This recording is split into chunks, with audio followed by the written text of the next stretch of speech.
J'ai un problème, voilà. Donc, on commencera par première loi de Descartes.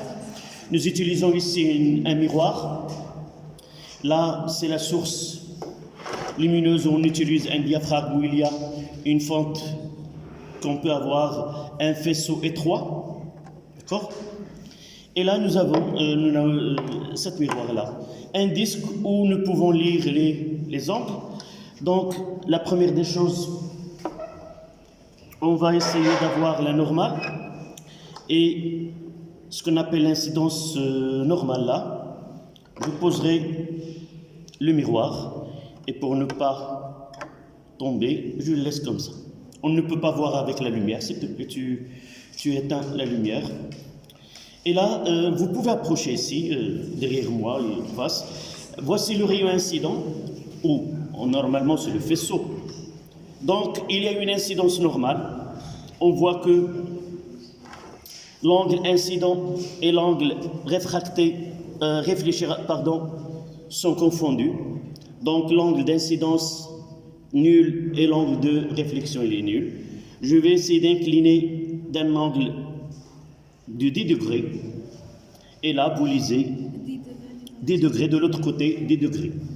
D'accord? Vous voyez que le rayon incident et le rayon réfléchi se trouvent dans le même milieu. Le milieu qui est entre le miroir et la source. Même plan. Oui, il appartient au même plan. Nous l'avons dit, nous avons fait un schéma. Donc, il appartient au même plan. Ce plan-là, c'est le plan du disque sur lequel nous lisons l'angle d'incidence et l'angle de réflexion qu'on appelle le plan d'incidence. D'accord? Donc, je peux varier et toujours je dois pas, la source doit être fixée. Toujours si une petite manœuvre qui n'est pas correcte, je reviens au zéro et il doit avoir l'angle incident et l'angle réfléchi doit être là et je peux lire les. Donc la normale c'est celle-là et là c'est l'angle réfléchi. Donc c'est facile de vérifier le premier loi de Descartes ou loi de réflexion. Là, on change en parlant de la réfraction. Nous devons avoir deux milieux transparents différents. Donc là, on a l'air, donc il n'y a aucun phénomène là. Parce que nous avons le même, il n'y a pas un dioptre qui sépare deux milieux transparents homogènes pour avoir le phénomène de réfraction. Pour avoir le phénomène de réfraction, nous devons avoir deux milieux différents, de réfringence différentes. Nous avons parlé de réfringence, c'est la propriété qu'a un milieu à dévier la lumière. Donc, je poserai ce demi-disque de plexiglas, et là, je dois vérifier que là, c'est le zéro. De telle façon à voir là, voilà, le zéro. D'accord? Et j'essaie de prendre là de 10. Et celles qui veulent noter les valeurs. Et là, quelqu'un peut s'approcher et voir la valeur là, où il y a mon doigt. 5. Non, là, je vais essayer de... Je reprends. Là, toujours, après chaque mesure, je dois revenir à l'incidence normale pour avoir le zéro. Donc là, voilà, là c'est le zéro. Donc, je déplace d'un angle de 10 et je dois m'assurer que c'est 10 là. Et entre 6 et 7, on prendra 6,5. D'accord? On passera à 15 degrés là. C'est combien? C'est entre 9, entre 10. C'est le faisceau s'étale entre 10 et 8, donc on prendra 9, le milieu. Ça, c'est 15. On passe à 20. C'est combien? C'est 10, c'est en 1, 2, 3, ça sera 12. Donc on passe à 25. là, là c'est 15, on prendra 16. 16 et demi entre les deux. Donc, normalement, ce n'est pas un problème puisqu'on prendra plusieurs mesures. Là, 30.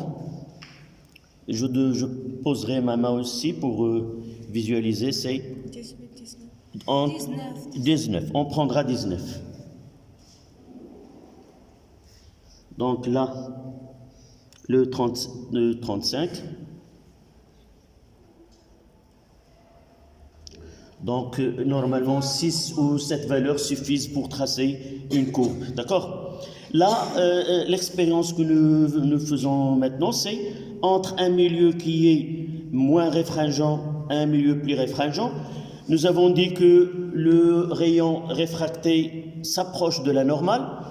Donc, si nous essayons de prolonger le rayon incident, on voit que l'angle que fait de l'autre côté, entre la normale et le rayon réfracté, il est inférieur à celui de l'angle d'incidence. D'accord? On passera maintenant à l'inverse. Passer d'un milieu plus réfringent à un milieu moins réfringent, il suffit de tourner ce disque de ce côté-là et avoir le plan là. Et je dois m'assurer aussi le 0. Là, la lecture sera... donc là, c'est l'incidence normale. D'accord? Et je vais essayer. Là, on n'a pas besoin. On n'a pas besoin des mesures. Nous avons un principe. Quoi? Nous l'avons dit. Le principe de retour inverse de la lumière. Le principe de retour inverse de la lumière nous dit que si le chemin emprunté pour aller de A à B, ça sera le même si de B à A. Donc, ce n'est pas la peine de mesurer de plexiglas vers l'air. Il suffit d'inverser les valeurs que nous avons déjà pris. Là, on va voir uniquement ce phénomène de la réfraction limite et de la réflexion totale. Donc, observez bien que l'angle d'incidence est petit par rapport à l'angle de réfraction. Là, et à partir d'un angle donné, là, on s'approche plus à 90 de l'autre côté que du plan du milieu incident. Et là, on va noter, nous avons calculé pour le plexiglas cet angle limite. C'était vers, nous l'avons noté sur le cahier, c'était 42. On va essayer de voir, c'est vraiment très proche de 42. Donc là, ici vous voyez le phénomène de dispersion. C'est pas uniquement par un prisme qu'on obtient, mais avec ce demi-disque de plexiglas, on peut bien voir le phénomène de diffraction là.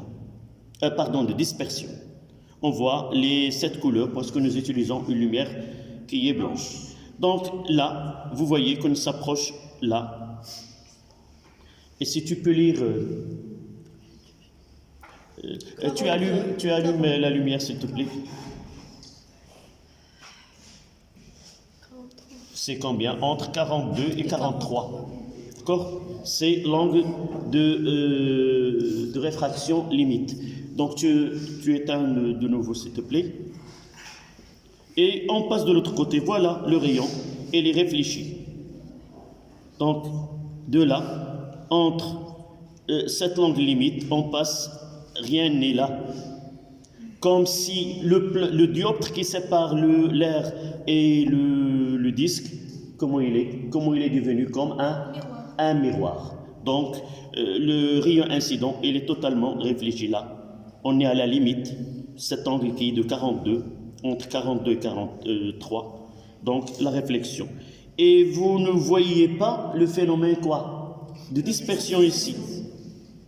D'accord? Parce que toutes elles se trouvent dans le même milieu et tous les rayons incidents, qu'ils soient rouges ou verts, ils ont le même angle et par la suite, ils sont comment ici?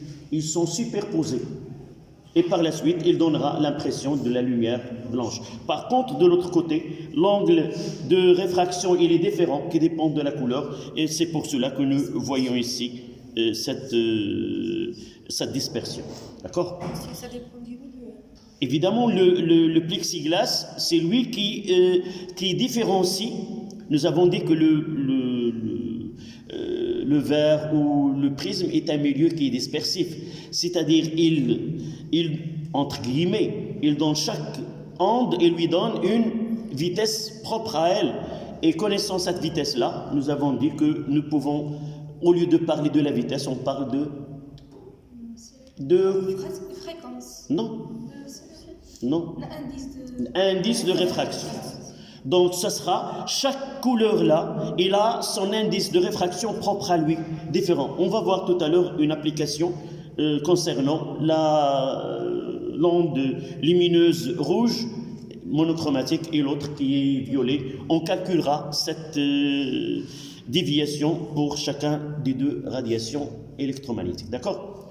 C'est ça ce que nous voulons voir à propos de la loi de Descartes et ce phénomène de dispersion. D'accord? Merci. On revient à la salle.